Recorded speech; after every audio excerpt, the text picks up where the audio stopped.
हम शीत युद्ध के विषय में जानकारी प्राप्त कर रहे हैं। शीत युद्ध एक इस प्रकार की स्थिति थी जिसने अंतर्राष्ट्रीय राजनीति के वातावरण को व्यापक पैमाने पर प्रभावित किया।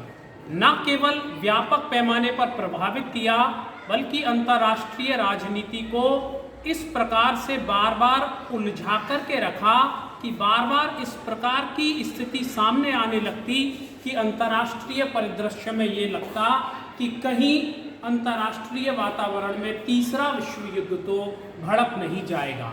तो इस तरह की स्थिति को शीत युद्ध के तौर पर देखा जाने लगा।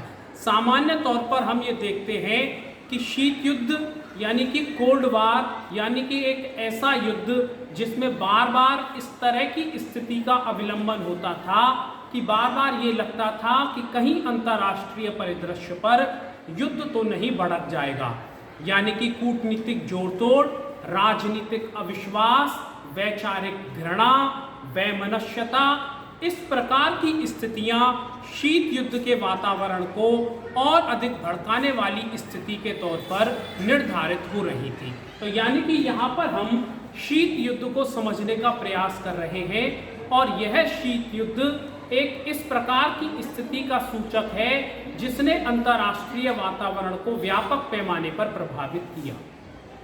इस शीत युद्ध की परिभाषात्मक स्थिति को लेकर बात करते हैं तो हम ये देखते हैं कि केपीएस मेनन के द्वारा शीत युद्ध की एक बेहतरीन परिभाषा दी गई है। इस परिभाषा के आधार पर हम ये देखते हैं कि सामान्य तौर पर शीत युद्ध दो देशों, दो विचारधाराओं, दो गुटों, दो पद्धतियों और जब ये अपने चरम परिदृश्य पर था, चरम वातावरण पर था, तब दो व्यक्तियों के बीच में एक संघर्ष था। दो देश थे, अमेरिका और सोवियत संघ। दो विचारधाराएं थी, पूंजीवादी विचारधारा और साम्यवादी विचारधारा। दो लोग थे, जॉन फोस्टर डलेस और जोसेफ स्टालिन। दो गुट थे, नाटो और वार्सा पैक्ट। तो इस प्रकार की स्थिति को शीत युद्ध के वातावरण के तौर पर देखा जाने लगा। सामान्य तौर पर जो शीत युद्ध है उस शीत युद्ध के कुछ कारण निर्धारित होते हैं।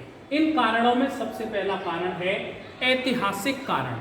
ऐतिहासिक कारण की स्थिति को लेकर जब हम बात करते हैं तो ये पाते हैं कि ऐतिहासिक पृष्ठभूमि में ही कहीं ना कहीं शीत युद्ध के बीच अंतर्निहित थे, यानी कि जब बोल्शेविक क्रांति सोवियत संघ में हुई तो उस बोल्शेविक क्रांति के बाद ही ये महसूस होने लगा था कि बाद में जाकर के अमेरिका और सोवियत संघ के बीच के हित टकरा सकते हैं। इस प्रकार की स्थिति को रोकने की भी प्रयास किए गए, लेकिन बाद में ये शीत युद्ध का एक कारण बना।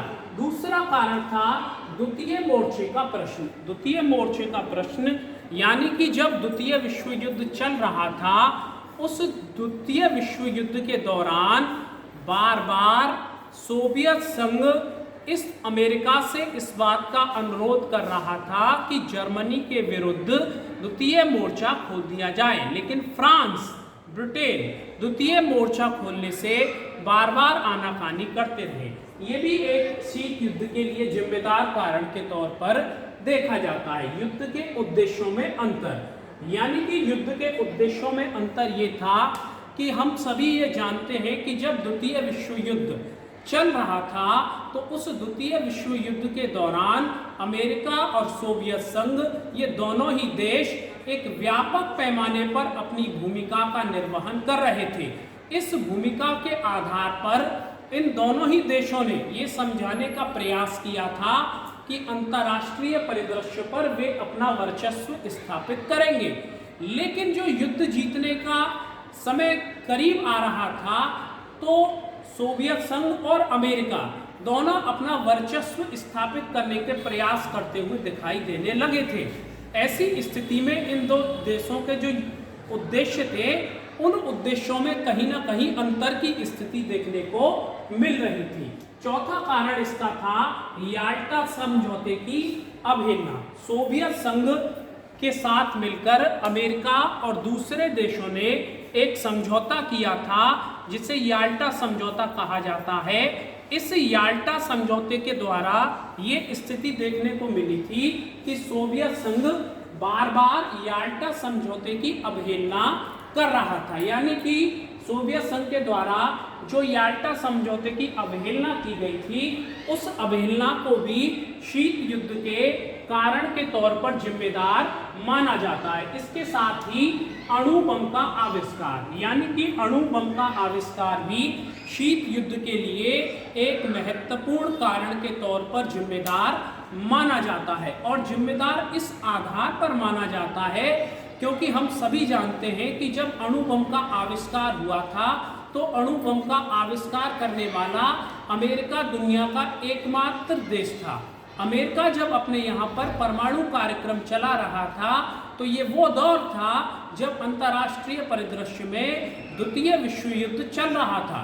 उस द्वितीय विश्व युद्ध के दौरान ही जब अमेरिका अपने परमाणु कार्यक्रम के बारे में बात कर रहा था तो उसने ब्रिटेन को तो अपने परमाणु कार्यक्रम के बारे में बता रखा था, लेकिन उसने सोवियत संघ से इस राज को छुपाए रखा। तो ये कारण था कि सोवियत संघ के मन में ये टीस थी कि अमेरिका के द्वारा उसके साथ कई बार धोखा किया गया है। तो ये स्थिति भी अंतर्राष्ट्रीय वातावरण में शीत युद्ध को भड़काने वाली स्थिति के तौर पर देखी जाती है। इसके साथ ही शीत युद्ध की स्थिति को और अधिक भड़काने वाले स्तर के तौर पर देखें तो टर्की पर सोवियत संघ का दबाव भी शीत युद्ध के कारण के तौर पर देखा जाता है, यानी कि अंतर्राष्ट्रीय परिदृश्य में ये एक ऐसी स्थिति के तौर पर देखा गया जिससे ये बात लगातार सामने आई कि अंतर्राष्ट्रीय परिदृश्य में जो टर्की था, उस टर्की पर द्वितीय विश्व युद्ध के बाद सोवियत संघ अपने वर्चस्व को और अधिक बढ़ा करके रखना चाहता था। ये एक स्थिति भी शीत युद्ध को भड़काने वाले एक कारक के तौर पर देखते मिली। फिर इसके साथ ही अमेरिका विरोधी प्रचार अभियान शीत युद्ध के लिए जिम्मेदार रहा, क्योंकि यहाँ पर यह देखने को मिला कि सोवियत संघ में लगातार अमेरिका के विरुद्ध प्रचार अभियान किया जा रहा था।